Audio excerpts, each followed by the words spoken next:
Last time कहाँ का discuss किया?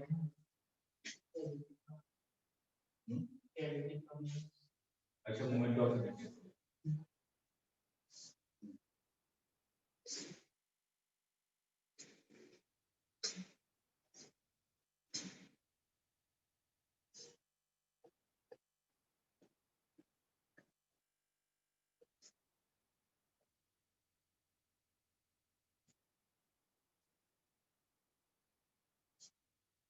देखिए टॉर्क, टॉर्क को आप लोग कैसे डिफाइन करते हैं?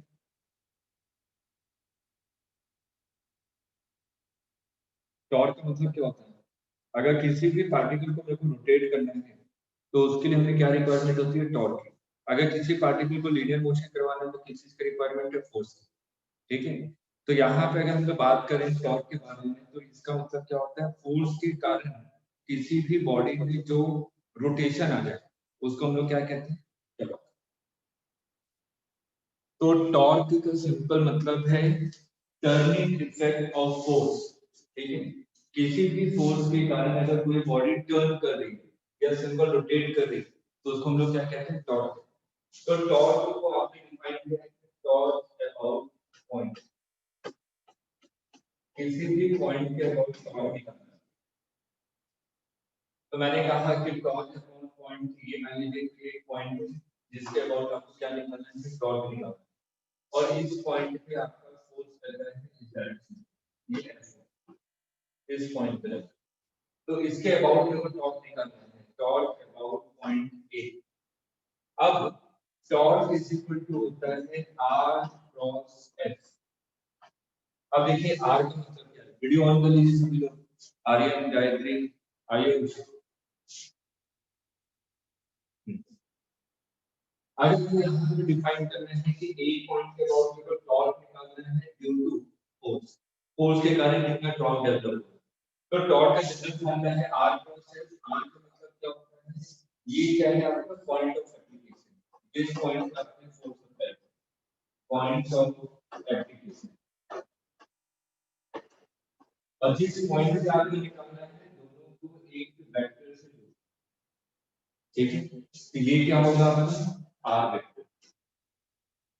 आपको एक पॉइंट पे निकालना है तो r वेक्टर का टेल क्या होगा एक पॉइंट पे, और जिसके कारण निकालना है, जिस पॉइंट पे आपने फोर्स प्रोवाइड किया है, तो r वेक्टर का हेड उस पॉइंट पे होना चाहिए, ठीक है। अगर मैं यहां पे देखूं r cross s, r cross s का डायरेक्शन क्या होगा,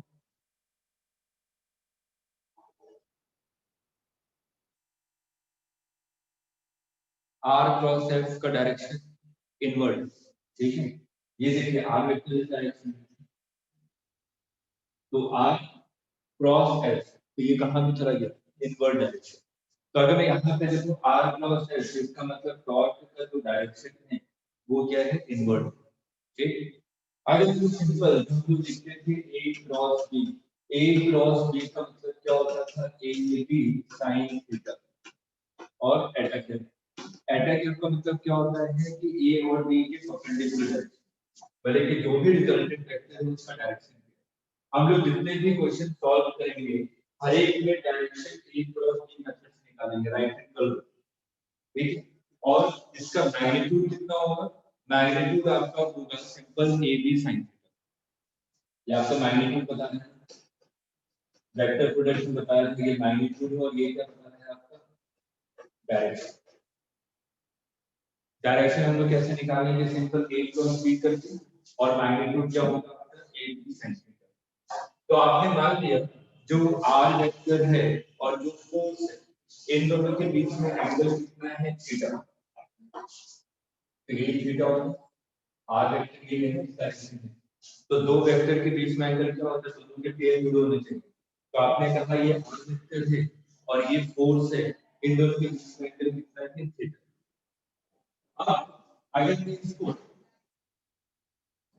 a b sin थीटा के फॉर्म में लिखूं तो टॉर्क को मैं क्या लिख सकता हूं, torque about a is equal to r f sin theta, और direction equal right hand side. इसको मैं इस तरीके से भी लिख सकता हूं, r f sin थीटा को आपने लिखा f into r sin theta, कोई फर्क नहीं पड़ रहा, मैथ को पहले लिखो या r को पहले लिखो। एक बार आपने लिखा r f sin, एक कोई फर्क नहीं पड़ा, मैं a into b लिखूं या b into a लिखूं, सिंपल। तो यहां पर r sin थीटा इस वाले ट्रायंगल में, और देखिए r sin थीटा का मतलब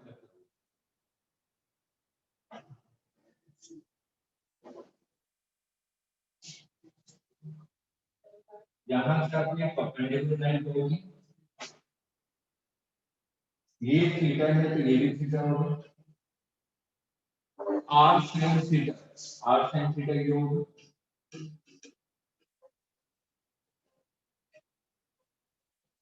ठीक है। तो अगर मैं ध्यान से देखूं इस फोर्स को आपने एक्सटेंड कर दिया, ये फोर्स का डायरेक्शन था, ये लाइन ऑफ फोर्स, और इस पॉइंट के अबाउट आपको निकालना है, तो जो लाइन ऑफ फोर्स है और जिस पॉइंट के अबाउट निकालना है इन दोनों के बीच की डिस्टेंस कितनी होगी, डिस्टेंस हमेशा परपेंडिकुलरली रहती है, तो ये जो डिस्टेंस होगी ये होगी ना परपेंडिकुलर डिस्टेंस और इसकी वैल्यू कितनी है r sin थीटा। तो आपने जो टॉर्क को लिखा तो टॉर्क को आपने लिखा torque about a is equal to f into r perpendicular. ये समझ में आ गई। r परपेंडिकुलर क्या है sin थीटा तो f into r परपेंडिकुलर लिखेंगे तो सिंबल में क्या मिल जाएगा एक पॉइंट से डॉट मिल जाएगा। दूसरा तरीका दूसरे को लिखने का f sin थीटा f के कंपोनेंट लिखेंगे ये कितना हो जाएगा f cos थीटा और f का दूसरा कंपोनेंट कितना हो जाएगा f sin थीटा। ठीक है ये r वेक्टर है ये f sin थीटा है इन दोनों के बीच में 90 डिग्री। तो अगर मैं ध्यान से देखूं जो f sin थीटा है वो क्या है r वेक्टर की परपेंडिकुलर डायरेक्शन में। एक और तरीका क्या है टॉर्क लिखने का torque about A will be equal to R into F perpendicular। आगे तो ये सिर्फ और सिर्फ क्वेश्चन की प्रैक्टिस है कि अगर हमें टॉर्क निकालना है तो मैं F into R perpendicular लिखूं या simple R into F perpendicular दोनों कोई सा भी लेंगे तो हमें मैग्नीट्यूड मिल जाएगा और डायरेक्शन निकालने का तरीका क्या है R क्रॉस। क्लियर। एक क्वेश्चन करते हैं इसी पे बेस्ड नोट कर लीजिए।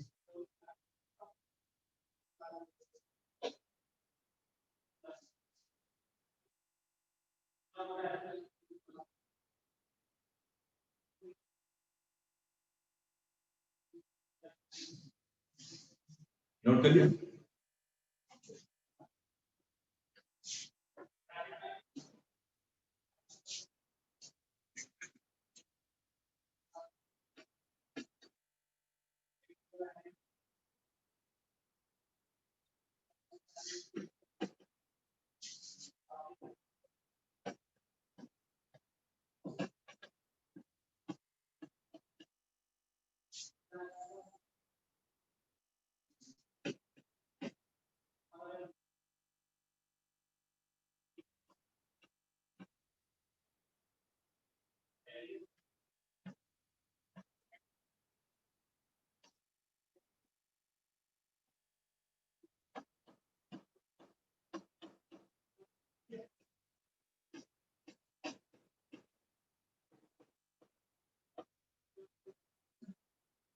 Find net torque about O.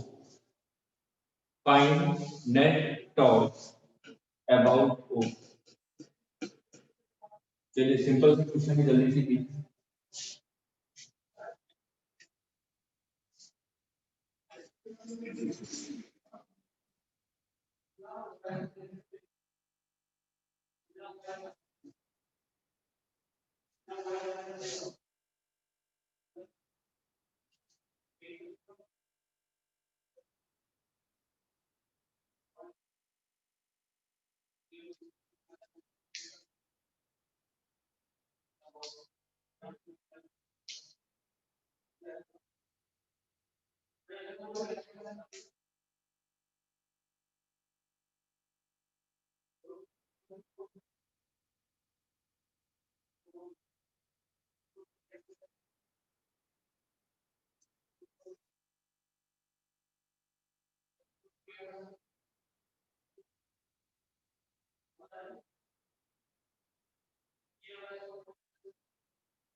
Sir 260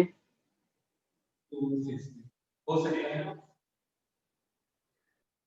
निकाल के। अब देखिए सबसे पहले इसके करंट टॉर्क, अगर मैं इसके करंट टॉर्क निकालूं तो मैं क्या करूं, f ये कितना हो जाएगा f cos 37, ये कितना हो जाएगा f sin 37, f sin 37 की वैल्यू कितनी हो जाएगी 4/5, मतलब कि ये हो जाएगा सॉरी 3/5, ठीक है। तो देखिए r तो यही हो, इन दोनों के बीच में देखा एंगल 90 डिग्री, तो इसके कारण शॉर्ट कितना आ जाएगा 5 × 6 30 मीटर। अब इसके कारण r वेक्टर की ये फोर्स लग रहा था, इसका कंपोनेंट किस डायरेक्शन में 10 cos 53, ये 6 मीटर आ जाएगा, इसके कारण टॉर्क कितना आ जाएगा आपका 10 × 6 16 न्यूटन मीटर। अभी मैं सिर्फ मैग्नीट्यूड निकाल रहा हूं, और इसके कारण ये 10 है, ये कितना हो जाएगा 10 cos 45, ये वैल्यू हो जाएगी 10/√2 metre, force into perpendicular distance, इसके कारण टॉर्क कितना आ जाएगा 10 × 10 100। तो आपने तीनों फोर्सेस के कारण टॉर्क निकाले, r परपेंडिकुलर है या s परपेंडिकुलर आ, ठीक है।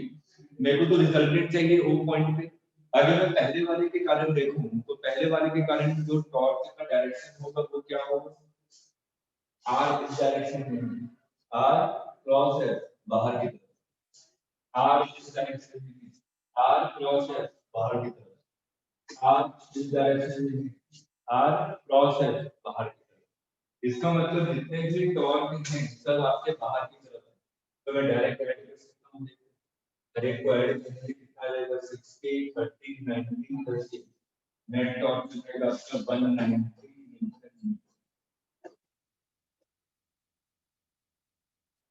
क्लियर है?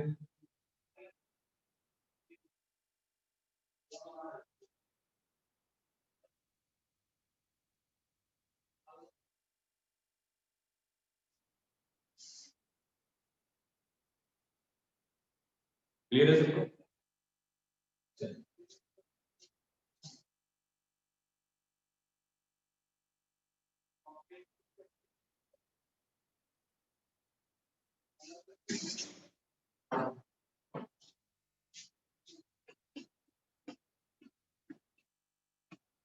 टॉर्क अबाउट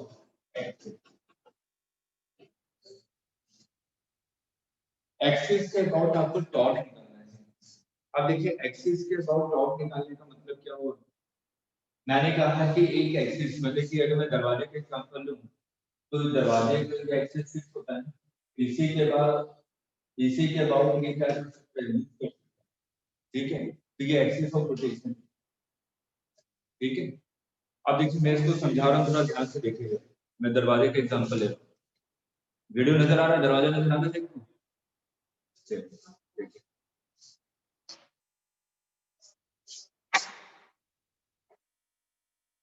ये आपका एक्सिस ऑफ रोटेशन, ये देखिए ये एक्सिस ऑफ रोटेशन, ये फिक्स है, इसी के अबाउट ये आपका रोटेट कर सकता है, ठीक।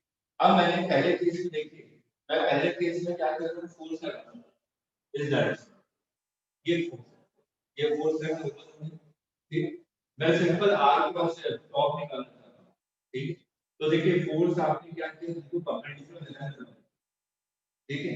r का मतलब क्या हुआ, इस पॉइंट के अबाउट ये रोटेट हो रहा है, इस एक्सिस के अबाउट, तो यहां से क्या लेंगे r वेक्टर ये होगा, और r वेक्टर का एरो कहां पे होना चाहिए, जहां पे पॉइंट ऑफ एप्लीकेशन जहां पे फोर्स अप्लाई की, तो r वेक्टर ये है, ठीक है, और s वेक्टर ये, तो r और s के बीच में एंगल कितना है 90 डिग्री, ठीक, r ये रहा और s ये रहा, तो अगर मैं r क्रॉस s करूं, r ये और s इधर की तरफ, तो r क्रॉस s हम देखो ऊपर, ठीक, तो ये आपका टॉप की डायरेक्शन है, और ये एक्सिस ऑफ रोटेशन दोनों कैसे हैं पैरेलल है ना। तो यहाँ पे क्या हुआ दरवाजा खुल गया ठीक। एक और एग्जांपल मैंने फोर्स ऐसे लगाया ये देखिए यहाँ पे खड़ी हुई है मैं फोर्स इधर लगा दूं नीचे ठीक नीचे की तरफ फोर्स लगा रहा हूं तो रोटेट नहीं होगा ठीक। अब मैं r क्रॉस s देखूं r ये इस डायरेक्शन r और s कहां है नीचे की तरफ ठीक है। अभी भी दोनों के बीच में एंगल कितना है 90 डिग्री पहले वाले केस में भी 90 डिग्री r क्रॉस s तो ये देखिए इधर आ r और s का तो नीचे की तरफ तो r क्रॉस s इधर हो गया तो ये दरवाजे के परपेंडिकुलर हो गए ठीक। तो इसका मतलब ये एक्सिस ऑफ रोटेशन था तो इसके भी परपेंडिकुलर हो गया ठीक है। तो दोनों केस में आपने देखा कि जो r और s था दोनों के बीच में एंगल कितना था 90 डिग्री ठीक है। दोनों केस में एंगल 90 डिग्री लेकिन पहले वाले केस में दरवाजा खुल जा रहा था लेकिन जब दूसरे केस में मैं फोर्स अप्लाई कर रहा था तो दरवाजा ओपन नहीं हुआ। पहले वाले केस में मैंने जो टॉर्क का डायरेक्शन देखा तो टॉर्क का डायरेक्शन क्या था parallel to the axis of rotation ठीक। सेकंड केस में जो टॉर्क का डायरेक्शन था वो क्या था perpendicular to the axis of rotation ठीक। तो अगर मैं इसको कंक्लूजन निकालूं मैं कंक्लूजन क्या निकालूंगा कि अगर किसी फिक्स्ड एक्सिस के अबाउट मेरे को रोटेट करना है किसी भी चीज को तो टॉर्क का वो कंपोनेंट जो कि एक्सिस ऑफ रोटेशन के पैरेलल है वो रिस्पांसिबल होगा उसको मूव करने के लिए। परपेंडिकुलर कंपोनेंट तो मूव ही नहीं कर रहा ठीक है। अगर हमारा एक्सिस ऑफ रोटेशन फिक्स किया हुआ है उस केस में टॉर्क का वो component which is parallel to the axis of rotation is responsible to produce necessary torque to rotate the body. आगे समझ में ठीक है। इसको अपने वर्डिंग में लिखिए जो चीज समझिए बहुत इंपॉर्टेंट है कंजर्वेशन ऑफ मोमेंटम इजी के बेस है।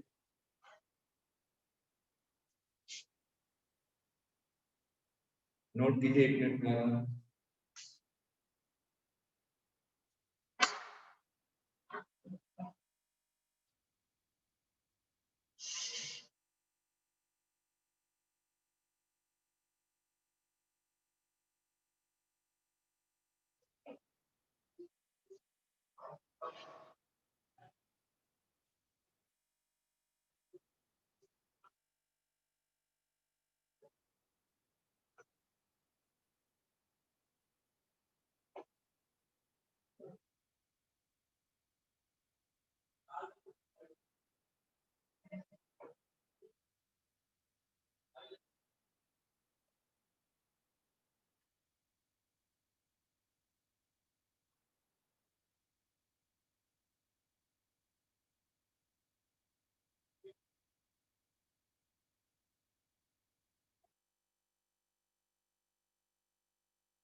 नोट करिए।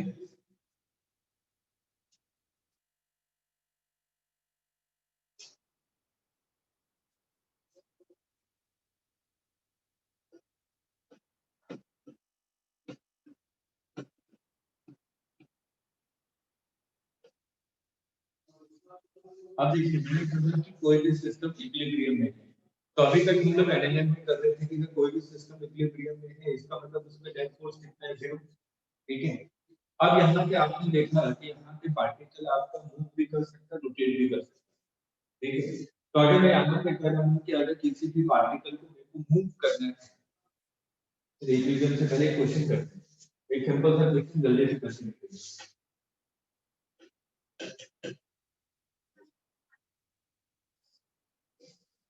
आपने कहा कि एक बॉडी है जिसका मास 1 kg, ये सिंपल n kg, इसको आपने क्या कहा, u वेलोसिटी से प्रोजेक्ट किया at an angle of theta, तो ये क्या करेगा, इसको प्रोजेक्ट करेगा, ठीक है। तो आपसे पूछा गया कि मान लीजिए ओरिजिन है, तो आपसे पूछा गया torque due to gravity about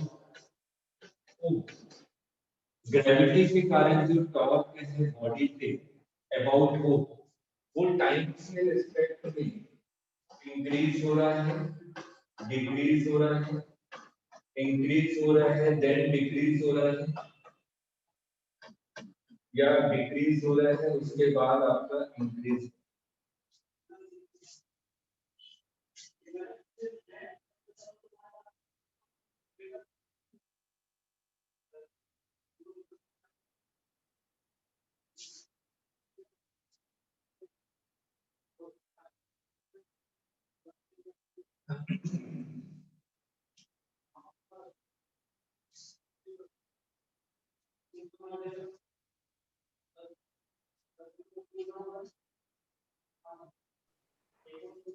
sir increase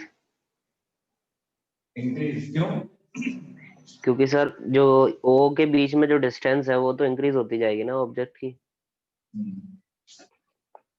देखिए अगर मैंने कहा कि अभी मास यहाँ पे है तो एमजी फोर्स इस डायरेक्शन में लगेगी, कुछ देर के बाद मास यहाँ आ जाएगा तो एमजी फोर्स तो इस डायरेक्शन में लगेगी, ठीक। तो अभी आपने देखा था कि टॉर्क अबाउट ओ का मतलब क्या होता है, एफ इनटू परपेंडिकुलर डिस्टेंस, तो एफ तो इस डायरेक्शन में, ये है पहले परपेंडिकुलर डिस्टेंस, ठीक। तो उसके बाद एफ यहाँ हो गया, ये हो गया हमारे, तो mg तो वही है लेकिन परपेंडिकुलर डिस्टेंस टाइम के रिस्पेक्ट में क्या होती जा रही है, इंक्रीज होती जा रही है, इसलिए टॉर्क कंटीन्यूअसली क्या होगा, इंक्रीज होगा।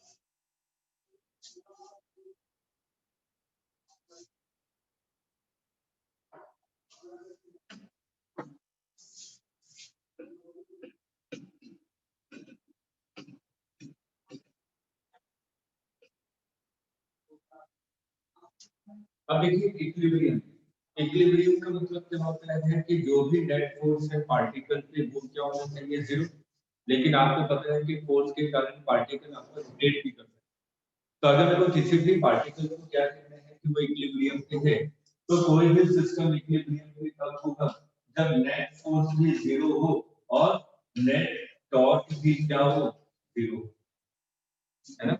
अगर दोनों चीजें जीरो है तब मैं कहूंगा कि सिस्टम क्या है, हम पे इक्विलिब्रियम, ठीक।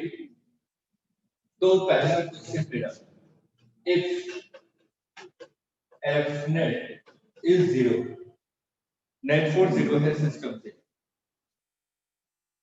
That implies net torque is also zero, true और फॉल्स? सर फॉल्स, क्यों? क्योंकि सर जब point of application of force अगर सेम होगा सब तभी टॉर्क जीरो होगा ना सर।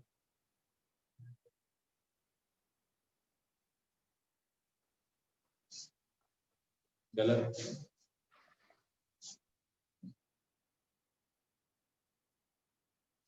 सोच के बताइए। फॉल्स है स्टेटमेंट, लेकिन थोड़ा सा सोचिए क्यों स्टेटमेंट आपका फॉल्स।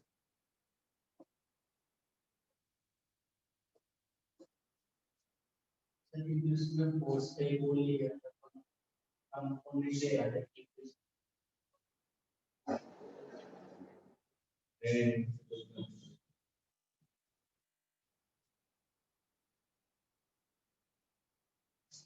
देखिए सिंपल सा एग्जांपल, आपने कहा कि एक रॉड है, यहाँ पे मैंने हेड फोर्स प्रोवाइड किया, यहाँ पे मैंने हेड फोर्स प्रोवाइड किया, कर सकता हूँ।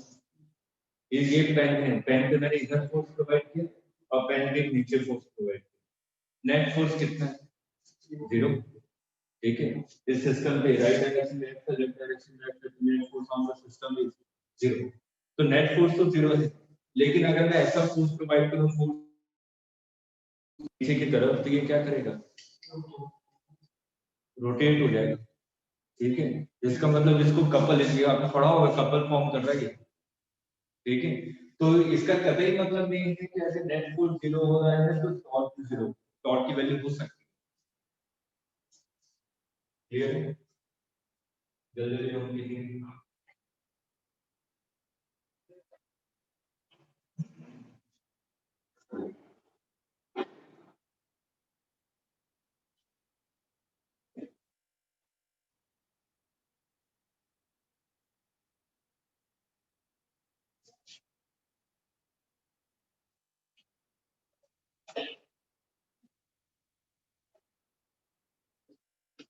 If net torque is 0, that implies net force is also 0.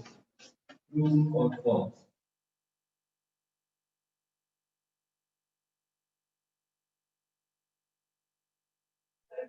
Sir false. से आपको बताना है कि नेट फोर्स 0 होगा कि नहीं होगा, क्यों? क्योंकि सर इसमें तो वेक्टर लॉ लग रहा है ना सर, क्योंकि अगर दो पॉइंट्स पे अगर फोर्स लग रहा है और उनका वेक्टर सम 0 है तो जरूरी नहीं है सर दोनों फोर्स भी। एग्जांपल ऐसे कैसे मानेंगे?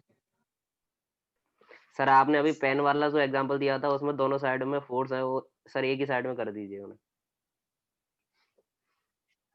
एक साइड पे कर दो,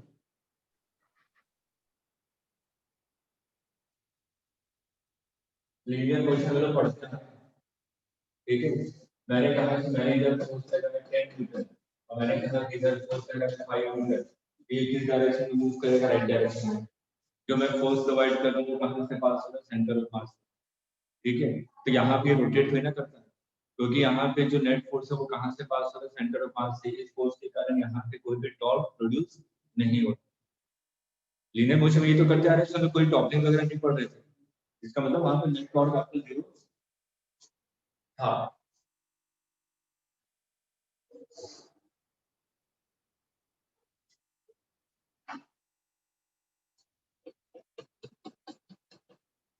तो चलिए, एक बात तो हम लोगों को समझ में आई कि यहाँ पे अगर हमको किसी भी सिस्टम को इक्विलिब्रियम में दिखाना है तो इक्विलिब्रियम का मतलब क्या होगा? नेट फोर्स भी 0 होना चाहिए और नेट टॉर्क भी 0 होना चाहिए।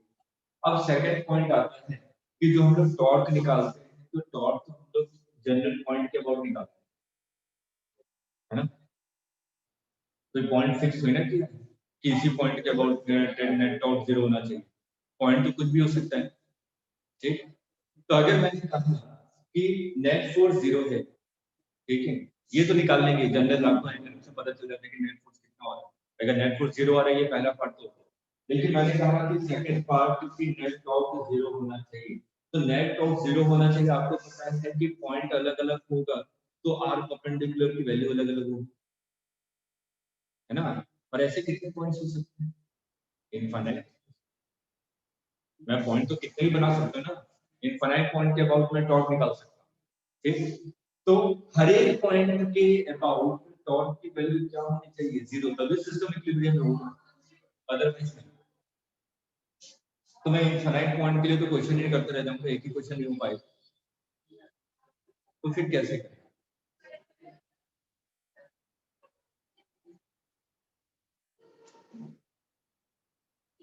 फिर कैसे करें?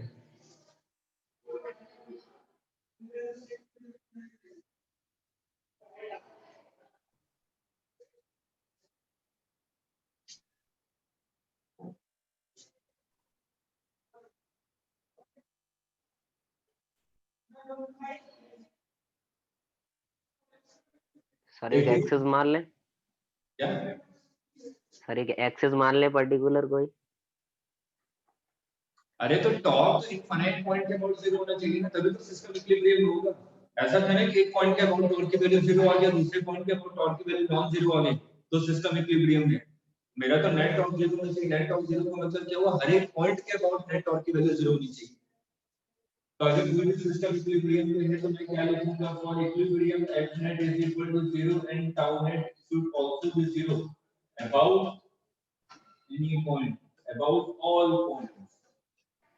ऑल पॉइंट्स का मतलब क्या हुआ? इंफिनिटी। इनफाइनाइट पॉइंट्स के अबाउट टॉर्क की वैल्यू 0 होनी चाहिए।